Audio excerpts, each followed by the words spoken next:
చిన్నప్పుడు ఊర్లో పండు విమానం సప్పుడు ఇనబడితే చాలు ఇంట్లోన్న పొల్లగాండ్లు బయటికి ఉరుకొచ్చి అది కనిపించకుండా పోయేదాకా దాన్నే చూసేటోళ్ళు.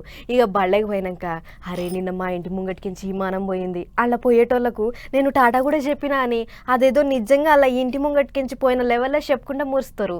మరి ఇక ఒక్క విమానం చూసే గట్ల సంబరం పడితే గిట్ల కుప్పలకు కుప్పలు ఒకతాన్నే తిరుగుతున్న విమానాలు చూస్తే ఇంకెంత సంబరపడతారో. ఏరో ఇండియా పండుగ బెంగళూరు పట్టణంలో మా ఘనంగా చాలైంది. ఎలహంకల అవుతున్న ఈ విమానాల పండుగను సెంటర్ రక్షణ మంత్రి రాజ్నాథ్ సింగ్ సార్ వచ్చి చాలు చేసిండు.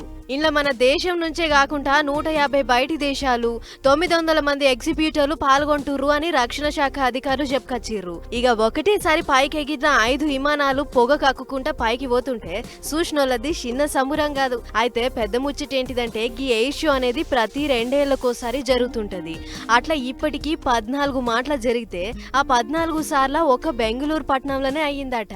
ఇది 15వ సారి. అందుకే ఇగింత అవ్వల్దారు చేస్తున్నాం అంటుర్రు. The runway to A billion opportunities అనే థీమ్ తోనే అవుతుంది ఈ షో.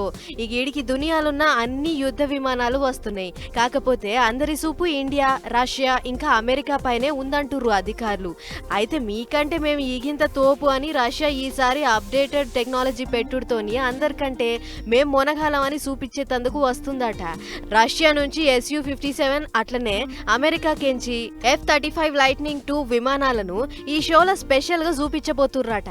అందుకే ఎలహంక ఎయిర్ షో అవుతున్న జాగదిక్కు చెకింగ్లు గట్టిగా పెంచి సెక్యూరిటీ కూడా మస్తు బందోబస్తు పెట్టిరు పోలీసులు. ఫిబ్రవరి 10 తారీఖు నాడు చాలైన ఈ విమానాల షో 14 తారీఖు దాకా నడుస్తుందట. ఇంకో పెద్ద ముచ్చటేంటిదంటే రోజు 2 ఒళ్ళు జల్లుమనే షోలు వేస్తారట. అన్లోటి పొద్దుగాల ఒకటి మాపడ్జాము. షో జరిగినన్ని దినాలు గేట్లు పొద్దున 9 గంటలకు కొలాయించి మళ్ళా పొద్దుక 6 గంటల దాకా ఉంటాయట. అందుకే విమానాల దిక్కు ట్రాఫిక్ ఆంక్షలు కూడా పెట్టిరు పోలీసులు. ఏదేమైనా ఒక్క విమానం చూసి మురిచిపోయిన మనం గిట్ల 10ల సంఖ్యల విమానాలు ఒకటే తావల పోటీ పడుతుంటే ఆ సంబరమే సంబరం పొర్రి.